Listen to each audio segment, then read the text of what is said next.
This topic is not my cup of tea, but என்னோட டீயை நான் அதை மாற்றிக்கிட்டேன். என்ன அப்படின்னு பார்த்தீங்கன்னா, கேஸ்ட்டு இல்லை இப்போலாம் யாரும் பார்க்குறது இல்லை அப்படின்னு சொல்கிறவங்களுக்கு இந்த வீடியோ. இது என்னோட ஒப்பீனியன், முழுக்க என்னோட ஒப்பீனியன் மட்டுமே தான். ஸோ என்னோட ஒப்பீனியன்லேருந்து இந்த நிமிஷம் நான் சொல்கிறேன், ஸ்டில் கேஸ்ட் இஸ் எக்ஸிஸ்ட் அப்படின்னு தான் நான் சொல்லுவேன்.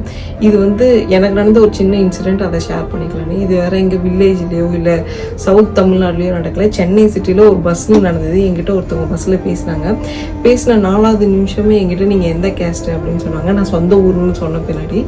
ஸோ அப்போ அவங்க கேட்கும்போது நான் தயங்கி என்னோட கேஸ்ட் நேம் சொன்னேன். அதுக்கு அவங்க சொன்னாங்க, இந்த கேஸ்ட்டில் எல்லாருமே ஒயிட் ஸ்கின் பீப்புளாக தானே இருப்பாங்க, நீங்கள் டார்க்காக இருக்கீங்களே அப்படின்னு சொன்னாங்க.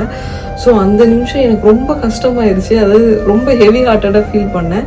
அப்போ தான் எனக்கு தோணுச்சு, ஒரு நிமிஷம் அதுமாரி ஒரு ஷூவில் நின்று பார்க்கும்போது எனக்கு இவ்வளோ பெயினாக இருக்கே, காலங்காலமாக இதுமாரி அவங்க அதே இடத்துல நிற்கும் போது அவங்களுக்கு எவ்வளோ பெயினாக இருக்கும் அப்படின்னு சொல்லிட்டு அப்போ தான் நினச்சேன், அவங்களெல்லாம் கொண்டு போய் வெளிநாட்டில் விடணுண்டா. அப்போ தான் தெரியும், ஒட்டுமொத்த இந்தியாவே அவர் லோ காஸ்ட்டாக தான் ட்ரீட் பண்ணுவான் அப்படின்னு சொல்லிட்டு, கலரை வச்சுலாம் அந்த மாதிரி ஜாதி பார்ப்பாங்க அப்படின்னு சொல்லிட்டு எனக்கு ஒரு மாதிரி ஷாக் ஆயிருச்சு.